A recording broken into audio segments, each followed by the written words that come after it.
um anúncio importante é que todos os cultos de domingo e quarta-feira, a irmã Cidinha e o esposo da área de comunicações da igreja estarão pegando as encomendas então deste material. Ou seja, a partir de amanhã, vocês já poderão procurá-los para encomendar então o seu material. Ok?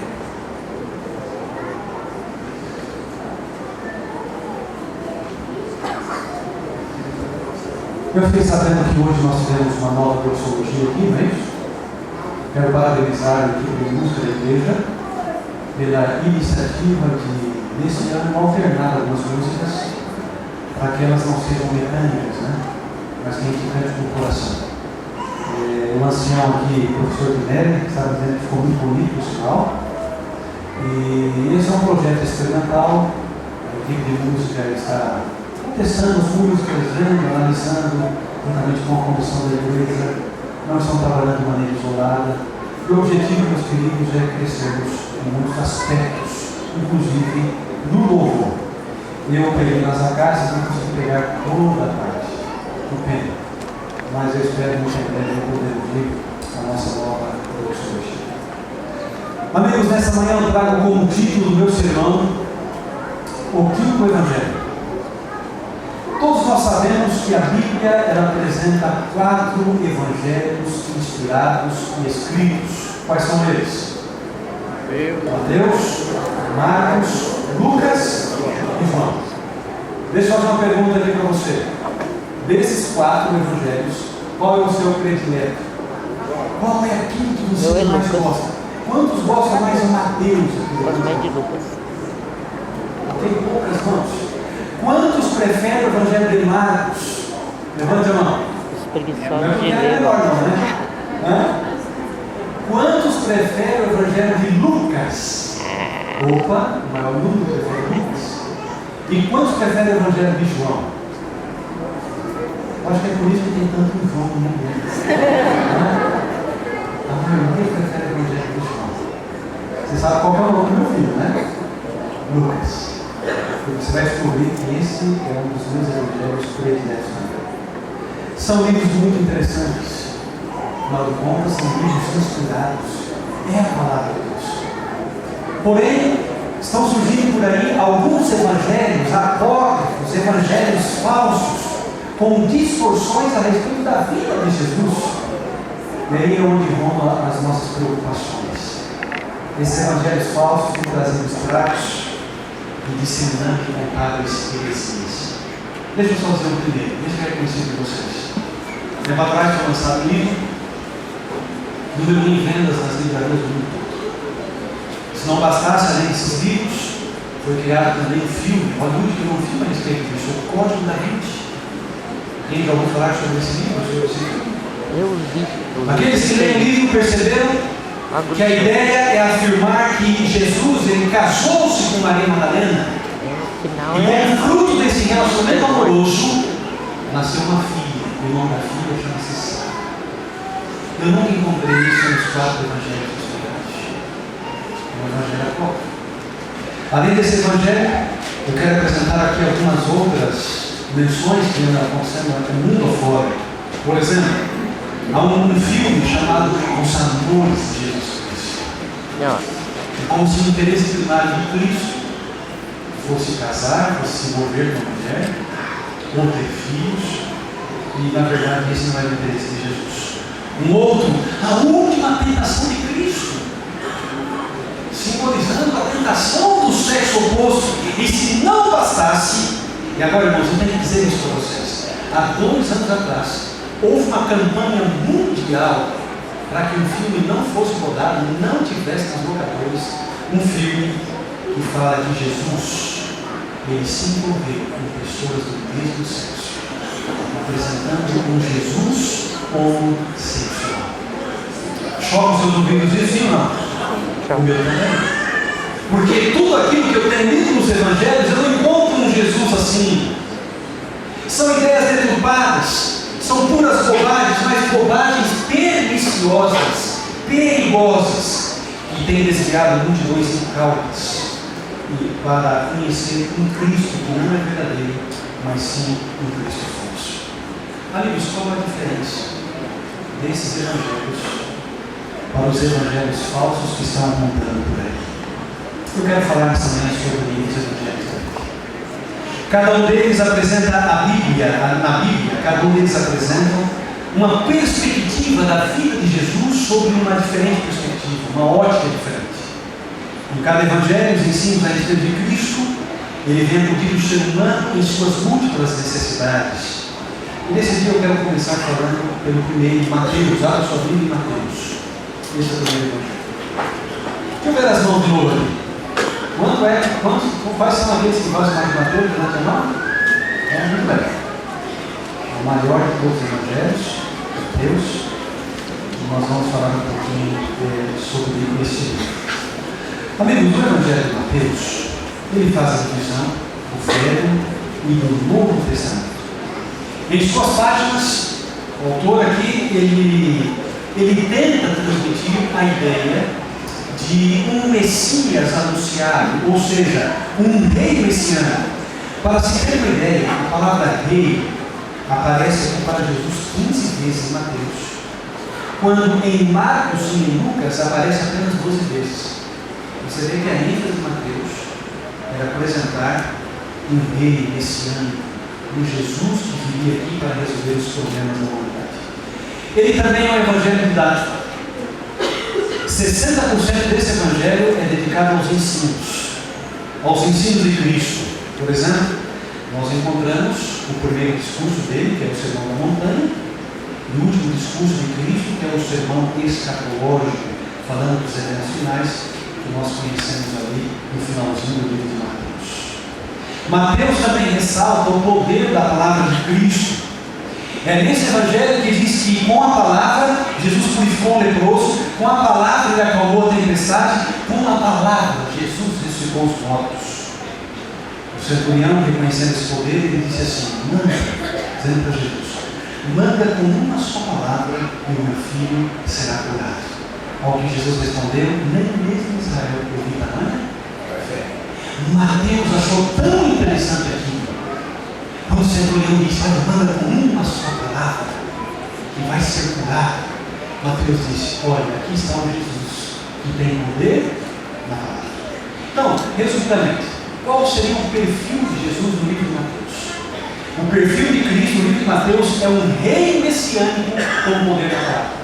Então, se eu pudesse resumir a ênfase que Mateus dá para Jesus, é o anúncio de um rei messiânico, por isso que começa com a biografia, mas um rei que tem poder na palavra.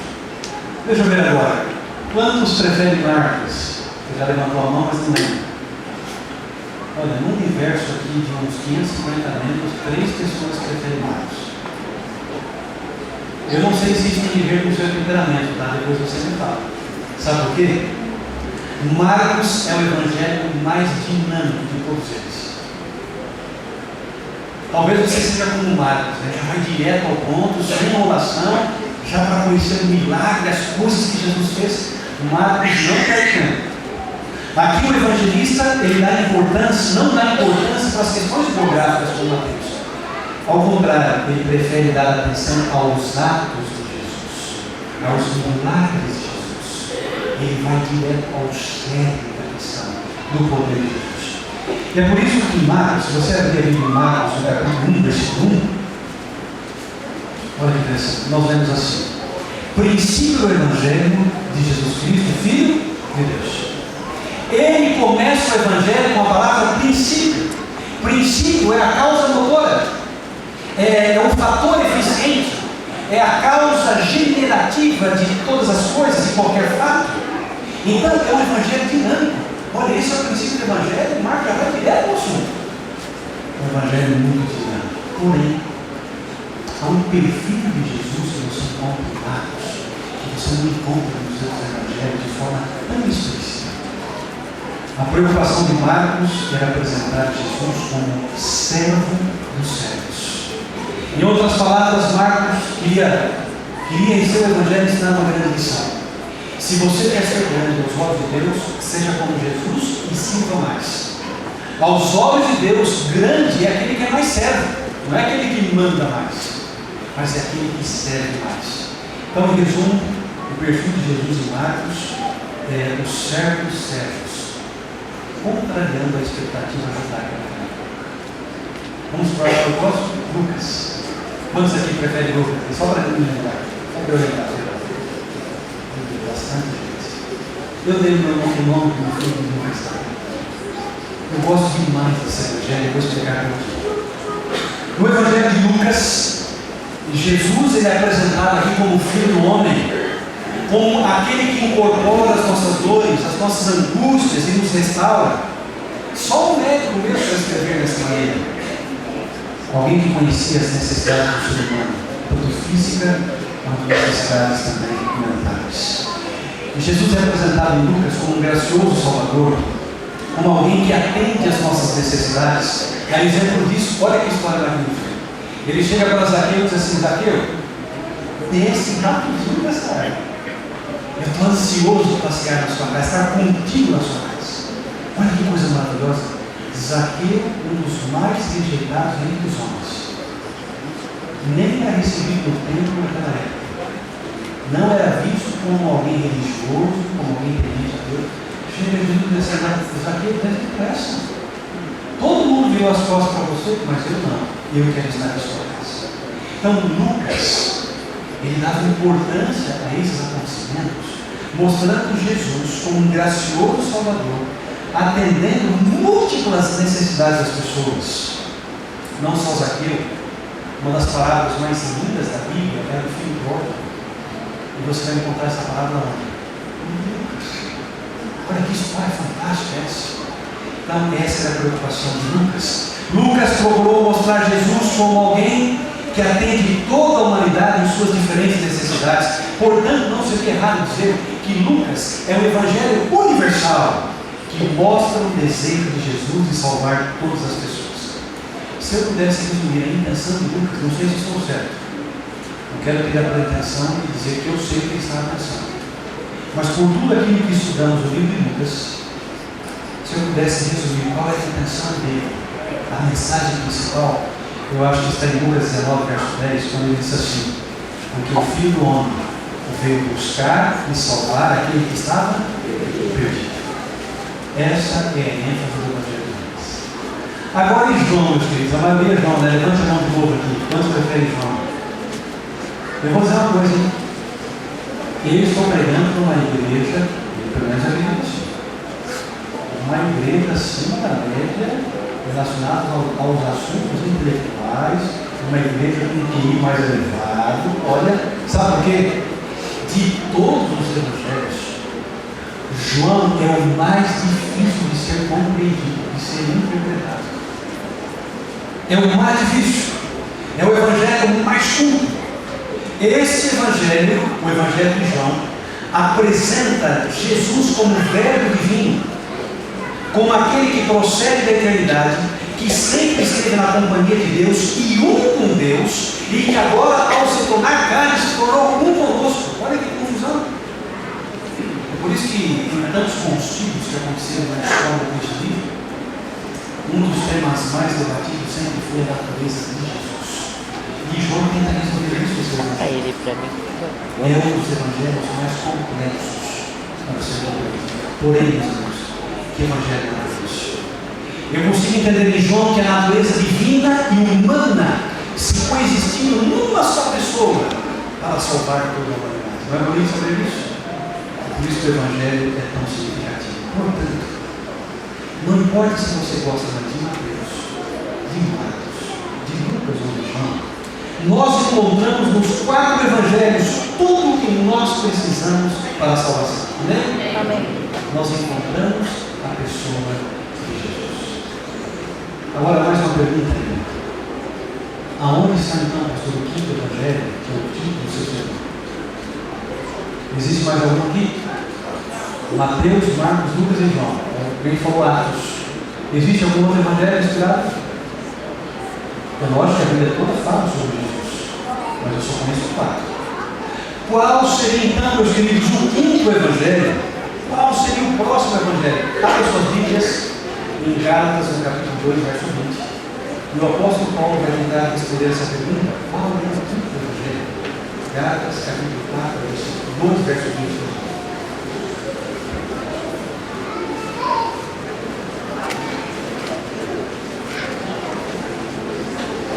Gálatas capítulo 2, verso 20 diz assim: logo, já não sou eu quem vive, mas Cristo vive em mim. E esse viver que agora tenho na carne, vivo pela fé do Filho de Deus, que me amou e assim mesmo se entregou por mim. Onde Paulo queria chegar com esse texto? Ele está dizendo assim: ó, logo já não sou eu quem vive, mas Cristo vive em mim.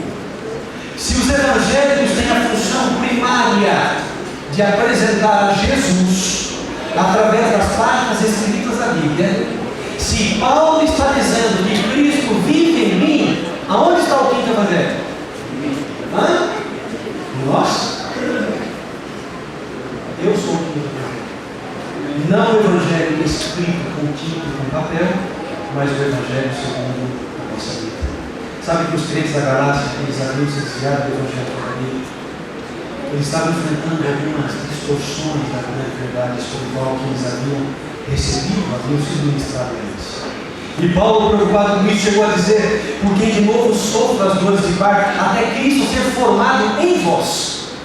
Portanto, para o apóstolo Paulo não havia dúvida de que o evangelho ele não é apresentado apenas na Bíblia, mas ele é apresentado dentro de nós, através do nosso coração, através da nossa vida. Esse é o grande glória de Deus aos seus filhos, irmãos. Cristo formado em vós. Esse é o evangelho vivo. E sabe que uma das maravilhosas provisões de Deus é que o plano da salvação, aquilo que aconteceu fora de nós, através da pessoa de Jesus Cristo, hoje Ele deseja realizar dentro de nós, através da pessoa de Jesus Cristo. Assim como ao princípio então do evangelho escrito, igualmente ao princípio do evangelho vivido.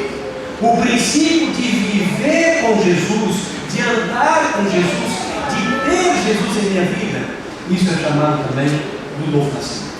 Agora, há um texto na Bíblia, eu fiquei numa vontade de ler ele primeiro de vocês, mas esse texto agora de maneira mais clara, de maneira mais explícita, vai nos responder a essa pergunta: aonde está o quinto evangelho? Abram suas Bíblias em 2 Coríntios, capítulo 3, versículos 3 a 2.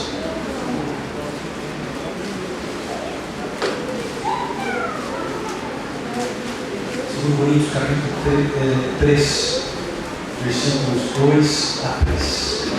Todos encontraram? 2 Coríntios capítulo 3, versículo 2 a 3, dizendo assim: vós sois a nossa carta,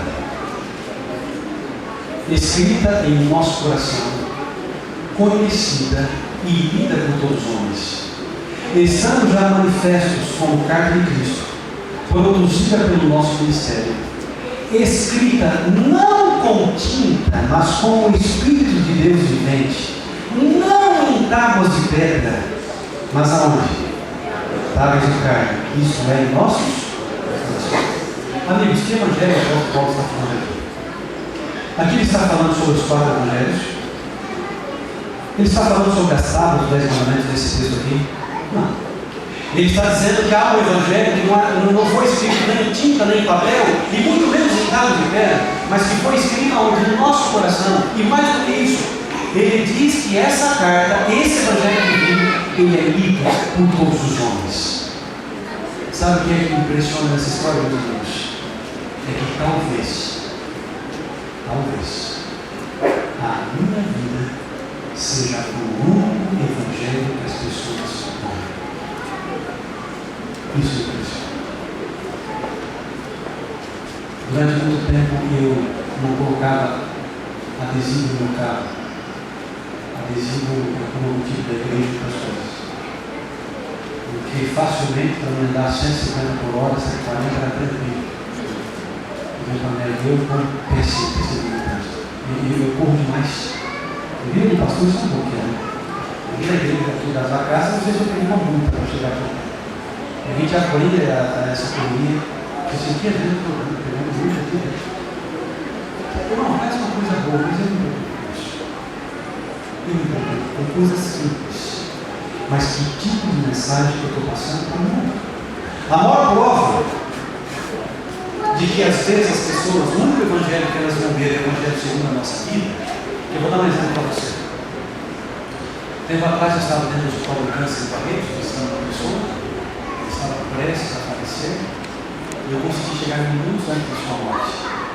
essa pessoa, ela desconhecia, não conhecia a Bíblia, não era batizada, não frequentava a igreja, era de certa forma incrédula em muitos aspectos religiosos. Mas na hora da morte ela falou assim: eu quero a visita de um pastor.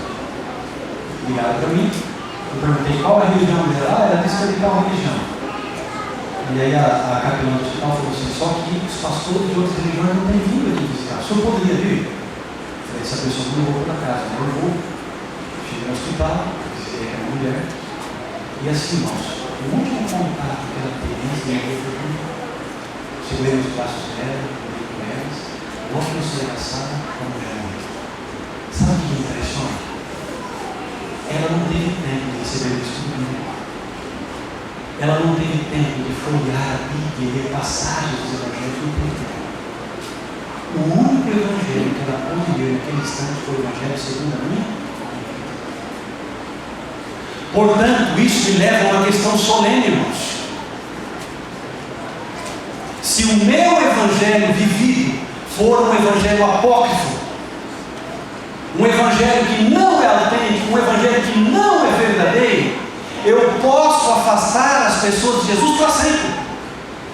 Eu conheci uma mulher que diz assim: eu jamais vou frequentar a sua igreja.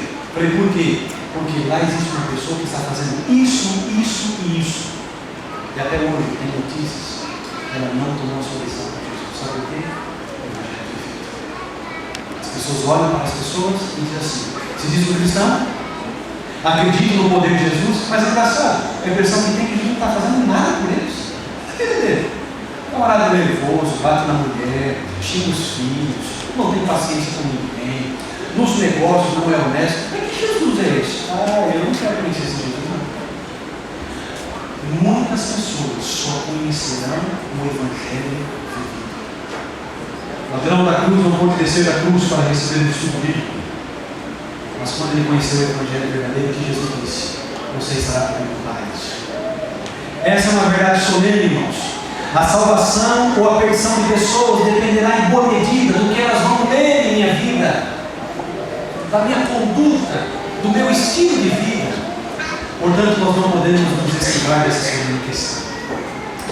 Através da minha vida, do meu comportamento, do meu relacionamento, das pessoas que eu tenho contato todos os dias, no meu trabalho, na quadra de esportes, viajando por aí, em qualquer lugar, como estudante, como funcionário, como administrador, como patrão, não importa, meus amigos, em qualquer lugar que eu esteja, eu posso ser um evangelho verdadeiro ou um evangelho apócrifo. O que as pessoas têm de contato comigo, e em minha respeito de Jesus, eu quero ler dois textos aqui. São textos bem curtos de linguagem, eu tenho certeza que você consegue se concentrar, não é grande. Mas eu me surpreendi quando me deparei com isso. O primeiro texto de linguagem diz assim: a influência espontânea e inconsciente de uma vida santa é o mais convincente sermão que se pode pregar em favor do cristianismo. Gente, que coisa, hein? Durante muito tempo eu achei que era isso aqui, esse sermão aqui. Estuda 30 horas, prepara o sermão, esse é o melhor sermão. Não é isso? Muita gente, irmãos, pregar é a coisa mais fácil do mundo. Deus dá bom? A pessoa vem e fala, tem que fazer nada. O que ela está dizendo é a influência espontânea, inconsciente de uma vida santa. Esse é o maior e melhor de todos os sermões que alguém pode pregar. Então esse é o evangelho de Deus. A outro texto que você vai ler diz assim: o mundo hoje está em gritante necessidade de uma revelação de Cristo Jesus na pessoa dos seus santos. A palavra gritante aqui mostra a necessidade extrema de que Jesus seja manifestado na vida dos seus santos. Portanto, amigos, o mundo mesmo está cansado de teorias, conjecturas, de meros argumentos, muitas vezes argumentos lógicos e filosóficos, mas que na prática não tem servido nada para mim. O mundo anseia hoje não de argumentos vazios ou de uma igreja que prega só teoria, mas que pratica a verdade, que vive a verdade, que transborda a verdade. Porque quando alguém vem aqui e fala de amor, ele tem que praticar amor. Se alguém que está com sede pedir água, ofereça fome, ofereça o pão. Não é apenas dizer é muito fácil, mas viver o Evangelho. Hoje o mundo está cansado disso. Falamos e falamos, mas nem sempre vivemos. Sabe, meus amigos, o mundo anseia por algo sólido, consistente e real. Na verdade, é a solução final para os problemas da humanidade. Esse algo sólido, poderoso e consistente chama-se Jesus Cristo. E muitos só conhecerão Jesus Cristo através da sua vida. Estamos revelando Jesus em nossa vida. Eu posso dizer com toda certeza que esta verdade, ela não precisa de defesa nem de simples argumento lógico ou raciocínio humano, por mais convincente que esse raciocínio seja. Nem precisa de poder, riqueza, prestígio, não precisa nada disso. A única coisa que precisa é vidas transformadas por Jesus Cristo, para que o mundo conheça quem é Jesus. Talvez por essa razão que Cristo tem dito: olha, vocês são a luz do mundo, olha, vocês são o sal da terra, olha, vocês são a carta escrita de Cristo, não em tinta de papel, mas no coração de vocês. Olha, vocês são nova natureza. Digam ao mundo que Jesus mora em vocês. Essa é a preocupação do apóstolo. Portanto, assim como ao princípio do Evangelho escrito, existe o princípio do Evangelho vivido. Eu quero encerrar com a seguinte história. Algum tempo atrás, muito tempo atrás, na ocasião da Segunda Guerra Mundial, um piloto foi abatido e ele conseguiu ali se recuperar ainda, acionar as suas paraquedas, e ele estava caindo numa ilha que ele sabia que essa ilha era uma ilha de canibais. Então o que ele pensou? Bom, porra, panela, né? Não tem solução para mim. Quando chegou ao solo, ferido, machucado, ele tentou se esconder atrás de uma árvore, mas ficou ali aguardando socorro. Mas ele sabia: quem é que vai me encontrar aqui? Com certeza, mais cedo ou mais tarde, os idiotas, eles vão me encontrar e eles vão me devorar. Mas não. Quando os ingleses chegaram, pegaram aquele homem ferido, machucado, pensaram os ferimentos, pegaram aquele homem, levaram para a melhor cabana e deram a melhor comida. Ao que o piloto pensou assim: olha, eu acho que estão querendo me engordar, né? Porque aí na panela vai ser de emergência. E ele ficou assim muito preocupado com aquilo. O que está acontecendo? Em tudo que eu estudei da geografia, eu sei que esta é uma ilha de canibais. Melhor comida, melhor tratamento, melhor cabana, tem alguma coisa errada. Então ele arriscou falar. Pessoal, não custa nada, não? Vou falar. E ele disse: escolhe, o que está acontecendo? Para sua surpresa, o chefe daqueles ingleses, ele falava o mesmo idioma daquele piloto. Ele ficou assustado. Nossa, eles falam o meu idioma também? Mas que lugar é esse? Não são canibais? Vocês não são canibais? Os ingleses disseram: não, nós não somos. Nós tivemos há muito tempo atrás um homem que veio aqui nos visitar. Ele era um missionário. E esse homem, ele nos apresentou Jesus. E ele nos ensinou que nós temos que amar até os estranhos e até mesmo os nossos inimigos. Hoje nós não comemos mais carne humana, nós não somos mais canibais. Aquele homem vibrando com aquilo, né? Acho que ele disse um amém bem alto. Nossa, que bom! Não vou para a panela. Ele queria agora conhecer quem é esse Salvador. Quem é esse missionário que mudou a filosofia, o estilo de vida dessas pessoas? Quem é? Então os ingleses pegaram o piloto, conduziram o mato adentro e chegaram no local onde estava o missionário. Irmãos, infelizmente o missionário já estava morto, mas ele encontrou uma lápide no túmulo, e na lápide dizia o seguinte: quando ele chegou, não havia luz, mas quando ele se foi, não havia trevas. Quando ele chegou, lá nos ingleses, não havia luz, mas quando ele se foi, não havia trevas. Queridos, esse é o efeito que Deus deseja fazer na nossa vida. Como que pode um missionário que não conhecia a língua daqueles canibais, que não tinha nem como se defender, mas só pelo seu comportamento, só pela sua atitude, ele conseguiu levar aquele grupo a conhecer a Jesus, o nosso Salvador? Só pela sua vida, só pelo seu testemunho, só pela sua maneira de olhar, só pela forma de cumprimentar as pessoas. Isso é atitude. Você não diz uma palavra sequer e as pessoas conhecem sua atitude. Elas sabem se você tem ou não Jesus no coração. Deus deseja, irmãos, que esse seja o efeito do Evangelho no nosso coração. Não o Evangelho teórico. Não conhecer uma história de Jesus nos Evangelhos, mas ter uma história com Jesus. Esse é o efeito do Evangelho. Quantos gostariam, irmãos, nessa manhã? Dizer assim: Senhor Jesus, eu preciso mudar. Eu preciso ser uma carta viva, um Evangelho vivo a todos aqueles que entrarem em contato comigo. Eu preciso ser um pai melhor. Eu preciso ser uma mãe melhor. Eu preciso ser um cristão melhor fora da igreja. Eu preciso ser uma carta viva lá na faculdade com os meus amigos. Quem sabe eu esteja falando para alguém que esteja pensando: olha, pastor, eu preciso ser um Evangelho vivo na quadra de esportes. Cada vez que eu jogo é uma briga. É um problema com meus amigos. Eu não sei qual é o seu problema, mas eu quero dizer que o seu problema é o meu problema. Ninguém é perfeito aqui. Ninguém se julga o bom necessário para dizer: olha, eu não tenho esse problema, pastor, porque nós temos. Em algum momento de nossa vida, nós nos deparamos com essa situação, que você tem vergonha, que você tem nojo de você mesmo, e você diz assim: como é que eu tive coragem de fazer isso? Ele entra no trabalho do Espírito Santo, nos convencendo. Muda de perspectiva. Seja um homem ou uma mulher melhor. Seja um cristão autêntico e verdadeiro por onde quer que você passar. Esse é o plano de Deus para a nossa vida. Portanto, não está errado em dizer que temos 4 evangelhos inspirados na Bíblia: Mateus, Marcos, Lucas e João. Mas não seria errado nessa manhã dizer que existe um outro evangelho. O Evangelho segundo a vida do pastor Fábio. O Evangelho segundo a vida da irmã Concebida.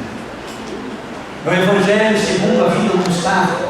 É o Evangelho segundo a sua vida. É o Evangelho segundo a vida do irmão Antônio. Esse é o Evangelho divino. O Evangelho que você testemunha todos os dias. Se você deseja que você seja cristão melhor, e realmente você fala que Jesus mora em seu coração, que Deus abençoe as suas decisões. Quantos gostariam? Eu também, eu quero ser cristão. E se esse é o melhor sermão que alguém pode pegar, eu tenho desejo de pregar todos os dias. Espero que você também. Deus abençoe a todos. 33 minutos só.